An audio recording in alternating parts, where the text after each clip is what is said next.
Andar de trem é bem legal, é bem legal. Se puxar o cordão, você para o trem, e o inspetor se aborrecerá, e mandará você descer do trem.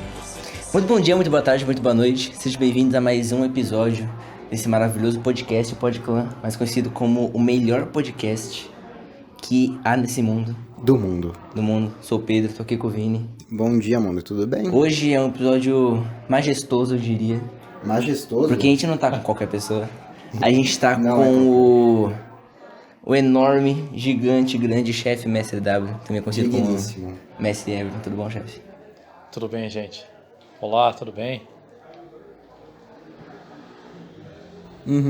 Pode saber. Então, hoje a gente tá aqui para um episódio do que seria um quadro no PodClan chamado Reflexões. A gente tinha a ideia inicialmente de chamar um chefe de cada sessão pra gente conversar um pouquinho sobre cada ramo, para ver as vivências deles individuais, sobre o contato com os jovens. Só que o PodClan tá chegando na reta final. Infelizmente. O nosso projeto tem uma duração de 6 meses, e agora esses 6 meses estão chegando no final, então alguns episódios tiveram que ser meio que cortados. Não necessariamente, eu diria. Nossa, A gente não conhece o futuro. mas a gente vai conversar sobre isso na próxima. Então, como tinha esses cortes, eu julgava que fazer um episódio com o chefe mestre Everton, eu julgava que seria muito importante, porque a gente tá aqui no clã, esse é um projeto do clã, então a gente pulou um pouquinho os outros ramos, mas eu queria deixar esse momento dedicado pro ramo pioneiro. Eu achei que seria importante. E acho que vai ser um episódio muito bom pra gente chegar nessa reta final, né? Considerando tudo que a gente fez até aqui. Então, chefe, como que você começou no escotismo? A gente sempre começa por esse ponto. Exato. E como que foi? Ah, legal. Bom, eu acho que eu devo mencionar que eu sou natural da cidade de São José dos Campos. E na minha juventude, lá pelos 13 anos de idade, eu cometi um dos grandes equívocos da minha vida. Porque tinha uma escola de futebol do lado do grupo escoteiro. Esse foi E eu escolhi jogar futebol. É complicado. E aí? Bom, não deu muito certo, né? Eu não sou muito bom de futebol. E eu perdi a oportunidade de ter vivido mais cedo na minha vida essa jornada fantástica. Que eu vim novamente a encontrar, talvez cerca de quase 30 anos depois, né? Eu já casado com os meus filhos, né? A minha filha mais nova, ela teve a oportunidade de ingressar no grupo escoteiro, lá o 72, Cassiano Ricardo, na cidade de São José dos Campos. É um grupo antigo lá também, tem cerca de 42 ou 3 anos. E ali, aos poucos, eu fiquei maravilhado, encantado com o trabalho que era feito com os jovens. Eu sempre trabalhei com jovens, de uma forma ou de outra, mas não no movimento, né? Em outros ambientes sociais, né? Na igreja, às vezes na escola também. E ali eu me encantei, né? Com fazer atividades ao ar livre, cozinhar. Nossa, adoro essas coisas. Ir para o meio do mato, nossa, adoro isso. E ali, aos poucos, os chefes, sempre de maneira muito amorosa, muito legal, né?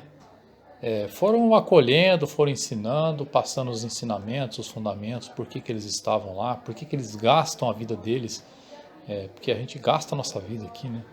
É um trabalho voluntário, né? Vocês são beneficiários, mas nós somos voluntários.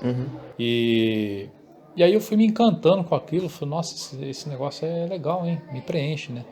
E além, é lógico, de fazer o meu papel de pai, né? Pai junto com a minha esposa, mãe, né? De acompanhar os filhos, né? Na jornada, no desenvolvimento da vida deles. Eu fui entrando, lavando prato, lavando banheiro, puxando mutirão. Daqui a pouco eu estava usando uma roupa verde. E num belo dia, foi aproximadamente em outubro de 2017, lá no JJT, me chamaram lá Tava planejado, né? Só eu que não sabia. Tinha 500 pessoas sabendo. Não tinha nem 500, não. Todo mundo sabendo. E aí eu fui chamado para realizar a minha promessa. E eu fiquei muito emocionado, gostei. E desde lá, meu primeiro assessor é o chefe Tarzan. Chefe Tarzan, um expoente aí do movimento, né? E eu me lembro ainda de uma coisa que ele falou. Olha, vai com calma.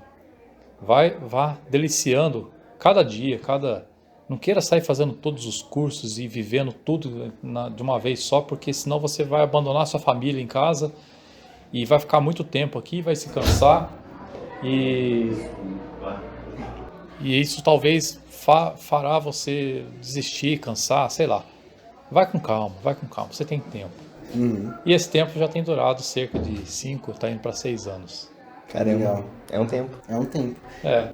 Você acabou não pegando essa fase de ser jovem no movimento, você chegou quase 30 anos depois. Sim. Como começou o trabalho com os pioneiros? Você foi direto no clã, não foi? Eu fui direto pro clã.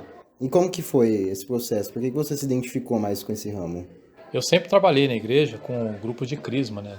E são jovens na faixa etária aí dos 15 anos, mais ou menos. É próximo da idade de vocês, né?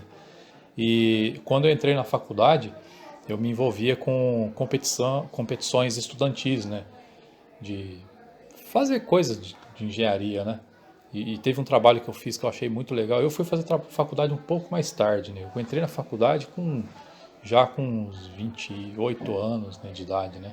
Um pouco mais. E eu trabalhava, quer dizer, eu estudava junto com outros jovens de 18 anos, né? Pioneiros, idade de pioneiros igual vocês, né? Então a diferença de idade era um pouco grande entre eles, né? E eu já era casado, para mim não tinha esse negócio de vamos sair, vamos pra balada, não, casado, né? Então, ao mesmo tempo que era muito legal aquele período da faculdade, mas enfim, naturalmente eu mais velho acabava exercendo um papel um pouquinho diferente, né? Embora todos ali estudantes, né? Mas exercendo um papel um pouco diferente ali com os jovens. E aí eu me envolvia nessas competições estudantis, né? Eu fiz o aerodesign, as competições de engenharia, depois vinham as novas turmas de engenharia, né? E eu sempre ali ajudando, sempre gostei disso. E eu acho que isso me traz um gosto muito grande de trabalhar com a juventude, né? Eu me sinto muito assim, né? Aí vai passando o ano, a gente chega perto dos 40, mas eu me sinto, às vezes, o pensamento assim, na casa dos 20, né? Embora realmente eu não tenha. E eu sinto muito essa proximidade, gosto muito. E aí, daí, foi fácil, assim, me identificar com o ramo, me identificar com o protagonismo que vocês têm, que vocês exercem, né? Porque já vi uma conexão com essa galera dessa faixa etária. Lá em São José, uma outra coisa também que facilitou, né? Porque o clã estava precisando de mais gente para acompanhar, e eu comecei a acompanhar, e aí logo eu tive a notícia de que haveria uma possibilidade de mudança na minha vida em termos profissionais, né? Acabei me mudando de São José dos Campos para Araraquara, né? Por questões de trabalho. E aí a primeira coisa que eu fiz, eu não tive dúvida, né? Primeira semana morando aqui, mochila nas costas, lenço azul, lá era o azul. Vim aqui na sede, o chefe Moretti e o chefe Michel foram os primeiros que me receberam aqui. E aí logo me encaminharam, você faz o quê? Sou do clã. Do clã, vai ali com... apresentou pro Felipe, aí eu já cheguei, estava tendo uma roda aqui, a galera conversando. Fui ali acolhido e aqui continuo. Legal. Que legal. O seu caso ele é um pouco, não raro, mas essa questão de... Muitas vezes a gente vê chefe que começou como jovem, ele foi crescendo e aí ele se tornou um adulto voluntário. Você já chegou como adulto voluntário. Sim. Como que é a sua visão do escotismo a partir desse ponto? Como você enxerga as coisas? Você acha que existe algo de diferente que você vê da experiência de um chefe que esteve lá desde o começo? Você acha que você passou por um processo diferente? Sim, eu passei por um processo diferente e passo ainda, posso dizer que passo ainda. Eu ainda, de uma certa forma, eu me sinto maravilhado assim com a jornada, né?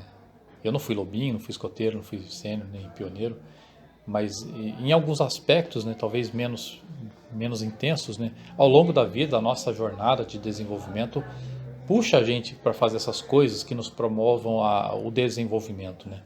E ver essa coisa estruturada dentro do movimento escoteiro, e nós também chefes, né? Nós também escotistas, voluntários, temos a nossa jornada de desenvolvimento até mesmo para fazer o movimento perpetuar, né? Mas eu ainda me sinto nessa jornada, né? Eu sinto muita emoção nessa jornada ainda, né? Talvez isso é porque eu não tenha sido um jovem. Então, quando falo em acampar, eu gosto de acampar. Quando falo de fazer uma caminhada, eu tenho vontade de fazer uma caminhada, né? Tem hora que eu quase não aguento, não vai. Mas... Você nunca pensou em ser chefe de algum outro ramo? Não. Sério? Não. Eu gosto bastante do ramo pioneiro. Houve um convite, antes de eu vir para cá, houve um convite de eu trabalhar com a tropa sênior, lá em São José dos Campos, mas naquele momento eu já, de imediato, praticamente, eu não aceitei e expliquei lá pro chefe, era o chefe Robinson, lá de São José, ele trabalhava na Embraer, inclusive, por que eu não ia aceitar, né? Porque eu estava já com previsão de mudar para cá. E eu queria mesmo trabalhar no ramo pioneiro, gostei. Eu sempre fui muito assim de querer aprender e saber o motivo das coisas, né? Eu ganhei um violão quando era criança, por exemplo, então quando eu fiz 18 anos, aí eu aprendi lá o dó, o ré, o sol e tal. Mas aquilo eu não estava contente com aquilo. Eu queria mais, eu não queria, como assim, só pôr o dedo nas casas aqui, né? Eu queria entender. Então eu ia estudar dissonância, eu sempre gostei de estudar e eu levo isso para todas as áreas da minha vida. Na minha área do trabalho eu faço assim, com música eu faço assim, no escoteiro também, eu leio bastante. Então, quando eu entrei no ramo pioneiro, eu fui ler um monte de literatura. É difícil de assimilar, né? Você tem que viver, né? E a vivência vem com o tempo, né? E eu tenho vivido e aprendido, mas sempre que bate uma dúvida, eu vou lá resgatar as informações nos livros, né? Nos estudos, né? Eu vou fazendo as duas coisas, né? É assim que eu venho aprendendo a ser escoteiro, ser escotista, né? Mas eu digo sempre para os chefes, né? Aqui eu caí num lugar assim privilegiadíssimo. Além do grupo maravilhoso, pessoas maravilhosas, acolheu profundamente, lindamente a mim e a minha família e me proporcionou um aprendizado assim de tamanho inimaginável assim, em termos de movimento escoteiro. Uhum. Com as pessoas aqui eu aprendo demais, né? Especialmente os chefes mais antigos, como que é ser escoteiro, né? Você falou que você tinha escolhido não ir pro grupo escoteiro quando você era criança, mas aí os seus filhos foram. Como que foi isso daí? Então, eu não escolhi quando criança porque talvez, eu não sei, faltou alguém me orientar, assim, sei lá. Eu queria ser escoteiro porque eu via o Indiana Jones, com o escoteiro, né? Falei, nossa, que da hora, eu não quero ser Indiana Jones quando eu era criança, quando eu crescer, né? Aquela coisa bem infantil mesmo, né? Mas não tive a maturidade para fazer a escolha. E depois, quando adulto, na verdade, quem me apresentou um pouco mais o escotismo, e foi justamente durante a minha fase na faculdade, foi uma escoteira, acho que ela não era pioneira mais, já tinha saído, mas o nome dela é Larissa Avari. Hoje ela é muito minha amiga, né? Fez faculdade comigo, inclusive hoje ela trabalha na Boeing, está se dando muito bem. Nossa, top, menina, muito gente fina, muito capaz, muito dedicada, e ela sempre trazia esses fundamentos, esses ensinamentos, né, e pensamentos na filosofia do escoteiro, do escotismo, né. Então a gente lá nos fights das reuniões lá de aerodesign, não querendo matar o outro lá por causa do projeto, não, tem que ser quadrado assim, não, tem que ser redondo que é melhor. E ela com aquela capacidade de visão e gestão de problema assim, fora do comum, né. E aí depois, aos poucos, ela dava sem fazer muita propaganda, mas ao mesmo tempo fazendo. Não, a gente no escoteiro faz assim, assado. E a Mariana na época era pequenininha, né? Eu fui fazer faculdade quando a Mariana tinha nascido, né? Então, até os 6 anos de idade, que foi a fase que ela cresceu, eu estava na faculdade, né? E a gente pensava, né? Nossa, e ela incentivava a gente, né? Põe seus filhos no escoteiro. E a Angélica também, a minha esposa, sempre foi maravilhada, assim, por esse ambiente de um respeito diferenciado, um respeito quase que incondicional à individualidade de cada um. Então não tem essa assim, esse cara aqui assim, assado. Sempre, lógico que existem as brincadeiras, mas existe no final das contas a irmandade. Todos somos irmãos e um cuida do outro. Sempre com muito amor e respeito. E aí isso despertou muito na gente essa vontade de colocar. Na verdade nasceu mais com a Angélica mesmo, né? Esse desejo de buscar o escotismo para a nossa filha, né? E aí a gente ali entrou, né? Sim. Acaba que foi fácil. puxado. Foi puxado. Sempre acontece, né? Um pouquinho disso. O Chef Beef, por exemplo, a Nathalie tinha comentado. Exato. O ramo pioneiro, ele é muito essa questão de projeto de vida, sobre você pensar como vai ser sua vida daqui pra frente, essas reflexões. Quais momentos de reflexão que você já teve envolvido com o clã que você considerou importante, você pensou consigo mesmo e acabou trazendo pra nós ou pros outros pioneiros que já passaram por aqui? Eu me recordo de uma oportunidade que eu tive de participar de um partir, que foi bastante especial para mim, porque, inclusive, o partir acabou acontecendo na pandemia, né? Foi bastante especial porque foi o fechamento de um ciclo. Eu tive, vamos dizer assim, a honra de ter podido participar do fechamento do ciclo de alguns jovens, né? A Nathalie, a Lara, o Nicolas, o Natan, tem outros, mas eu não estou lembrando aqui, o Lineker, né? E participar daquele momento, eu tive que pesquisar, tive que estudar, tive que refletir, meu Deus, o que eu vou falar para esses jovens, né? O que eu vou dar de motivação, né? De palavras, né?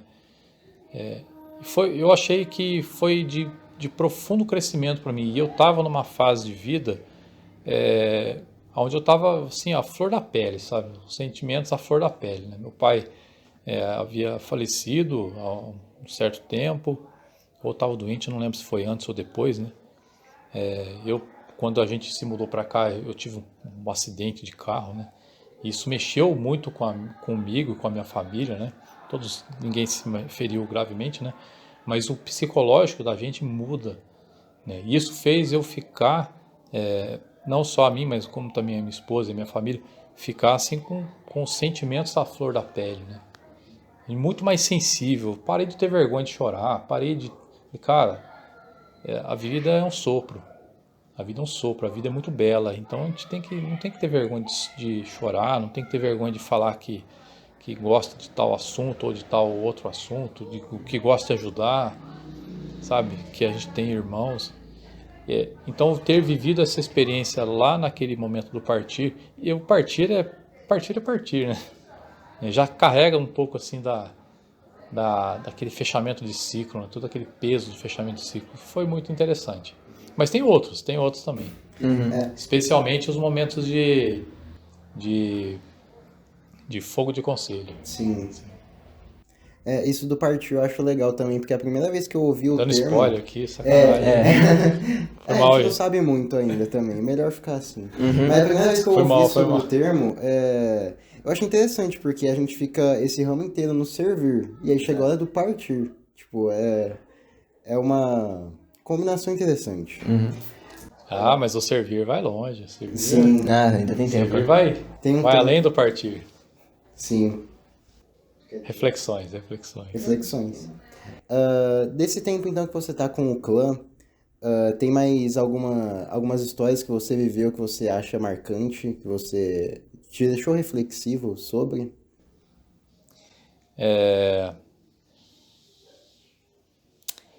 A primeira atividade pioneira que nós fizemos depois da pandemia.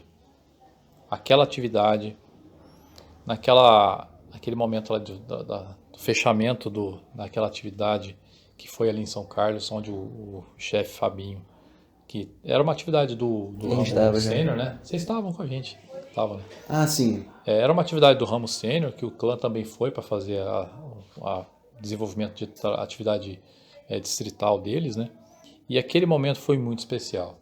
Eu me lembro das palavras do chefe Fabinho, assim, falando, agradecendo pela oportunidade de encontrar os irmãos, né, novamente, né? A gente nunca sabe quando vai ser o próximo momento de encontro, a gente espera que tenha, né? E quando tem, cara, aquilo ali é um momento muito singular na vida, né? Muito especial, né? Sim. Muito legal. Como a gente já disse, o clã ele tem muita essa parte reflexiva.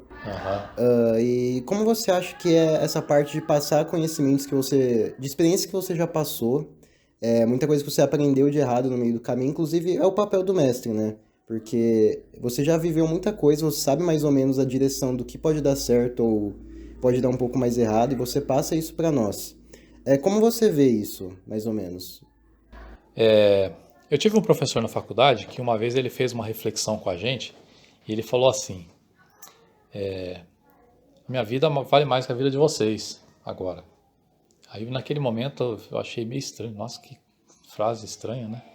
E aí ele começou a contar: eu tenho 50 e poucos anos, deixei minha família em casa, estou aqui, gasto horas de trabalho, preparando aula, tal. E começou a contar como aquilo fazia sentido para ele, como ele queria contribuir com a formação de outras pessoas, que automaticamente ia contribuir com a sociedade e tudo mais. E aí ele fez um fechamento assim que fez sentido. Ele já gastou mais tempo da vida dele, então teoricamente, num ciclo mais ou menos normal da vida aí, né? Ele estaria mais próximo de fechar o ciclo de vida dele do que a gente lá mais jovem, né? Na casa dos 20 e poucos anos, né? E aí me fez cair um pouco essa ficha, né? Quanto mais a gente vai vivendo, mais a gente vai abrindo os olhos para as belezas do mundo, para aprender a apreciar o belo. Eu gosto muito dessa reflexão. E é isso que me motiva, né? Uma das coisas que me motiva. Qual é o legado que eu quero deixar? O que eu gostaria de deixar para as pessoas, né? Será que as pessoas vão lembrar de mim? Nossa, o Everton era ali. Um dia eu voltei lá eu fui fazer um trabalho lá em São José, lá na Embraer de lá, e aí eu fui visitar um escritório lá onde tinha uns amigos de trabalho, né? E eu fui assim para ver alguns amigos e tal, e acabou tendo uma feliz surpresa, assim, que teve um colega, inclusive ele tocava comigo lá, ele falou: cara, você fez diferença aqui. E foi uma surpresa assim, eu ouvir aquilo, né? Eu falei: nossa, que legal, né? Às vezes a gente vai construindo isso no dia a dia e não sabe se vai realmente conseguir gerar esse fruto ou não. Mas eu tenho que fazer o meu melhor para ir plantando. É isso que me motiva. Eu queria poder colaborar com a vida de vocês, né? Poder colaborar com a vida de todos vocês, assim como eu tento, né, busco, lógico, né, colaborar com a vida dos meus filhos, passar ensinamento, e eu vejo que tem outros chefes igualmente fazendo a mesma coisa pelos meus filhos. Esse vai ser o meu... será, né? Estou construindo isso, né? Procuro construir. E ao mesmo tempo que eu faço isso, lógico, eu procuro ser uma pessoa melhor a cada dia. O movimento escoteiro ele tem muito essa questão de realmente você trazer mudanças, sobre você trazer esses ensinamentos mesmo. Como a gente meio que já falou um pouquinho sobre isso, mas como você vê o impacto que o escotismo causa nos jovens, principalmente essa faixa etária nossa mesmo. É bem difícil chegar pioneiro agora que nunca tinha sido escoteiro antes, né? Tipo, entrar uma pessoa que não era escoteiro e entrou direto como pioneiro. Mas como você vê, então, essa questão das mudanças que causa na gente? Eu vejo que quando uma pessoa tem um destaque... Imagina que eu enxergue uma pessoa no trabalho ou na escola, eu falo: nossa, aquele cara ali é diferenciado, aquela menina ali é diferenciada, ela tem uma conduta, ela tem um jeito de falar, ela tem um respeito diferenciado. De repente a gente descobre: foi escoteiro. A gente percebe que os escoteiros, eles pensam diferente, pensam simples, resolvem o problema. Eu brinco muito com as minhas crianças, falo assim: escoteiro não cria problema, escoteiro resolve o problema. Não interessa o que é o problema, ele acha um jeito de resolver. E se não tem solução, não fica triste com isso, contorna a situação, né? Muda, faz vir uma solução, nem que seja outro caminho, né? Eu vejo assim que os escoteiros não têm medo. Lógico que a gente sempre vai ter um certo grau de medo na vida, né? Mas o escoteiro não tem medo. O escoteiro tem respeito. O escoteiro tem iniciativa. É legal a gente ver isso nas crianças. Claro que uns apresentam isso de uma maneira um pouco mais acentuada, outros um pouco menos, né? Mas eles sempre têm. Sempre têm. Agora que você chegou aqui na parte adulta, como a gente já falou, e você deixou de viver algumas experiências que os jovens, que são dedicados mais para os jovens. Mas com certeza eu acredito que tenha muita coisa que você absorve para você e você acabe aproveitando também. Sim. Tiveram muitas dessas histórias que você viveu assim, que você aplicou alguma coisa, você mostrou algum caminho e ver o pessoal aproveitando ou mesmo participando daquilo, você sente que conseguiu de certa forma recuperar essa parte que você não viveu da parte juvenil do movimento? Ah, tem, com certeza. De um simples acampar, de um simples montar barraca, de um simples mexer na fogueira, fazer uma caminhada, fazer uma jornada de bike, né, que mais? De cortar bambu para fazer uma pioneiria, de mexer com corda, de fazer uma jangada, pular em cima e passar 2 dias e achar que remou 2 quilômetros, daí depois ele falar que 2, foi 30. Falei, não, você tá mentindo. Aí eu fui olhando no mapa, foi 30 mesmo, sabe? Coisas desse tipo assim. E eu acho o máximo, Quando a gente fala com as pessoas que a gente faz esse tipo de coisa, nossa. É meio surreal, né? Surreal, é surreal. Acho que o Craig tinha falado no episódio também que o escotismo ele é um lugar que te proporciona aventuras e momentos que você não viveria em nenhum outro lugar. Então eu acho que é isso, né? Sim. E também, a gente até falou um pouquinho sobre o seu processo de aprendizado. Você sente que... Como foi o processo de aprender as coisas? Tanto a parte técnica de tudo que a gente faz aqui, a parte de aprender a lidar com o jovem, essas coisas. O aprendizado ele tem diversas formas e cada um tem um perfil que gosta mais, que aprende mais. Eu particularmente gosto de ler e de dar uma pesquisada, de ouvir vídeo, mas eu também gosto de fazer curso e de aprender na prática, principalmente aprender na prática. Então, quando a gente tem a oportunidade de trocar experiência com outros eu ia falar profissionais, com outros escotistas, sempre sempre vem uma palavra que aquilo é uma pérola, uma frase que aquilo é uma pérola. Faz assim com o jovem, vai com calma, assim, assado, né? E especialmente nos cursos, né? Porque principalmente nos cursos, né, os preparados dedicados para a formação de escotistas, sempre tem escotistas muito bem preparados e muito apaixonados por que fazem, né? Então, isso faz uma diferença no processo de aprendizado, né? E aí é você pegar o aprendizado e depois praticar um pouco. Aí de tempos em tempos você tem que buscar mais conhecimento. Eu queria fazer uma pergunta, não necessariamente relacionada ao escotismo, mas já tendo feito acampamentos com você e também ouvindo do que você está contando, você falou que já teve uma grande relação com a música. Eu quero saber como que surgiu isso. A música? Aí eu sempre fui apaixonado por música. Eu acho que eu nem sabia que eu era apaixonado por música. Meu tio tinha um violão velho na casa dele lá, e toda vez que eu ia lá na casa do meu tio, da minha tia, né, brincar com os meus primos, minhas primas, eu tinha um momentinho de mexer no violão dele, desafinar, eu não sabia tocar nada. Eu vinha aprender mesmo. Quando eu era criança, tinha esses discos de novela, e tinha umas músicas que tinha guitarra, nossa senhora, eu gostava, adorava aquilo lá. Eu lembro que uma vez eu fiz uma guitarra de papelão, assim, eu e meu irmão, né, aí a gente... eu tinha meu quarto era uma beliche, né? A gente colocou 2 lençóis, né? Para fazer tipo uma cortina. Assim. Aí eu botei lá o disco para tocar e ficava lá imaginando, tocando a guitarra virtual lá, né? Mas aí depois, isso aí eu devia ter o quê? Uns 6 anos, 7 anos, sei lá quantos anos. Sempre adorei música. Gostava de Pink Floyd, nem sabia que chamava Pink Floyd, né? Nunca tinha visto a cara dos caras, só fui ver depois, né? Que agora tem internet, né? Antigamente não existia, né? E aí quando eu fiz 18 anos, na verdade, foi que eu ganhei um violão da minha mãe, dos meus pais, e aí eu comecei a aprender.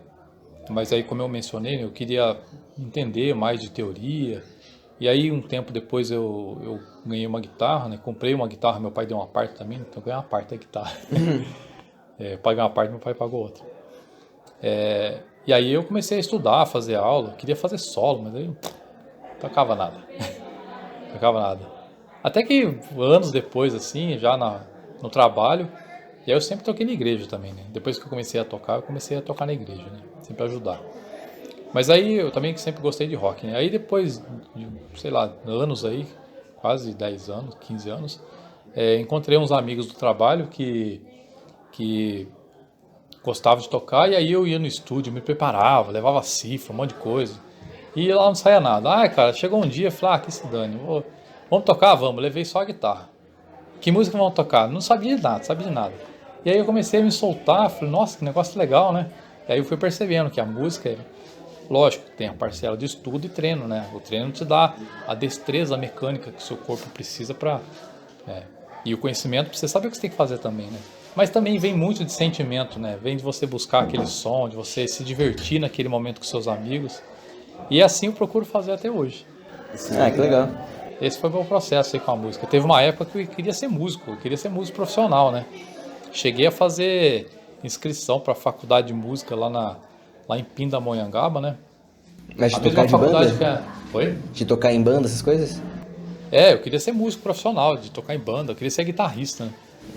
Mas não tem essa destreza toda, não. Tem uma galera aí mais nova aí que esmerilha a guitarra e eu não consigo. Mas eu tenho meus dons também. Essa parte humana é legal também, porque a gente sempre fala sobre, tipo, escoteiro, a pessoa só come escoteira, mas a gente nunca chega muito ao ponto de ver mais por atrás trás. pessoal, exato. Então, eu cheguei quase só para completar. Eu quase fui fazer faculdade de música, mas aí eu fui fazer faculdade de engenharia, que é outra paixão também, a realização de um sonho. Sim. O escotismo também ele tem muito essa parte de sonhos. Eu acredito que acabe servindo como mola. A gente tem muitos estímulos aqui para aprender coisas novas e ir atrás de coisas novas, e você também faz parte disso, né? Você estimula o jovem, então acho que tem muito disso. Se você quiser comentar algo sobre esse sentido, assim, também. Sim. Bom, como muita gente deve saber, até mais e melhor do que eu, né? Porque eu estou só há 5, 6 anos no movimento, né? O chefe de Lobinho, né? Ele prepara todo o trabalho lá e orienta o Lobinho.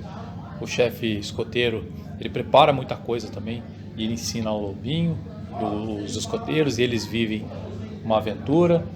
O chefe sênior, ele prepara também muita coisa e dá como é que fala?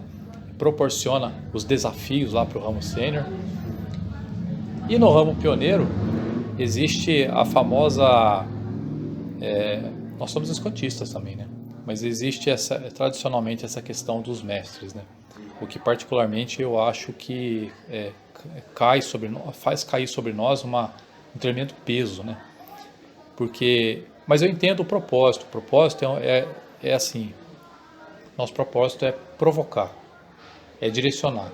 Eventualmente a gente vai atuar na função de escotistas, podando algumas coisas ou redirecionando algumas coisas por questões de métodos e segurança, enfim. Mas na grande parte do tempo, vai ser orientar, vai ser não trazer a resposta correta, nem falar se está certo nem se está errado. É puxar o debate e fazer uma provocação para os jovens pensarem. Ajudar a buscar a resposta. Ajudar vocês mesmo a buscar a resposta. Né? É fácil fazer? Lógico que não, né?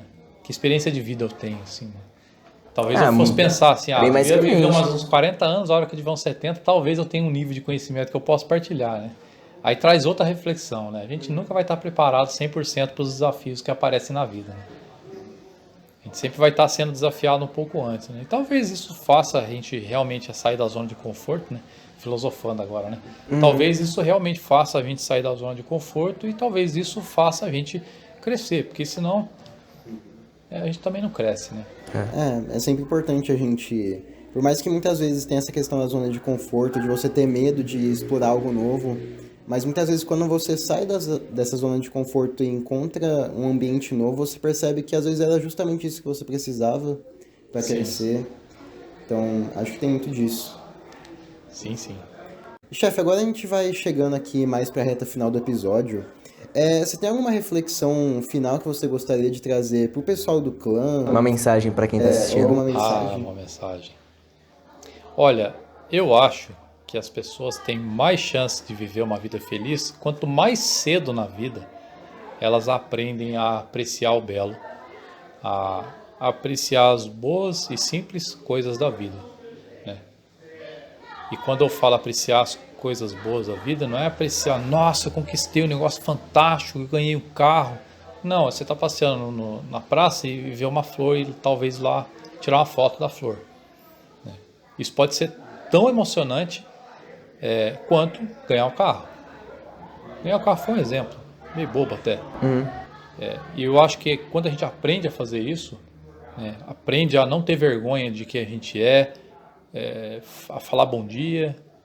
Nossa, mas isso é bem simples. Sim, é bem simples. É bem nas coisas simples que a nossa vida fica legal. né? Que a gente vê as coisas serem transformadas ao nosso redor. Um ambiente legal de se viver, né? Começa com a gente transformando o ambiente, assim, né? Seja um ambiente de trabalho, seja um ambiente de escola, um ambiente escoteiro e principalmente dentro da nossa casa, na nossa família. Ainda mais no mundo de hoje que é tudo muito corrido, né? Muitas vezes a gente deixa de apreciar algumas coisas justamente por causa da correria, no ritmo acelerado que a gente vive, então a gente acaba deixando isso passar, né? E por isso a gente acha que o tempo passa rápido. Também. Um negócio que eu achei massa aqui, quando eu cheguei aqui em Araraquara, é ver os passarinhos de perto, e eles não fogem quando a gente vai passar perto deles. Lá em São José tem menos passarinho, eu morava mais na zona bem urbana mesmo, né? Com menos verde, né? E aí quando eu vi isso aqui, nossa, que da hora. Olha pra você ver. Interessante. Chefe, agora a gente vai concluindo, então, passou bem rápido, foi uma conversa bem interessante, conhecer um pouco mais de você, como você chegou aqui, o trabalho que você desenvolve com a gente, é muito legal isso. Quer dizer algo mais? Não, fico feliz de você ter aceitado o convite e honrado de poder ter feito isso acontecer. É isso? Honrado fico eu, né, pelo convite e pela imensa responsabilidade de continuar trabalhando com vocês, né, pela aceitação também de vocês, né. Essa parceria também é importante para que o trabalho se concretize, se avance, né. Sim, é muito legal. Bom, então, se você está ouvindo a gente no Spotify, segue a gente, tem nosso Instagram, o @Guardiões do Sol, tem o canal no YouTube, o Guardiões do Sol também. É isso então? É isso então. É isso então. Muito obrigado de novo, chefe, por ter vindo, foi muito legal. Beleza. E sempre alerta para servir o melhor possível. E até uma E próxima. a gente se vê na próxima. Sempre alerta. Agora ponto pra câmera, chefe.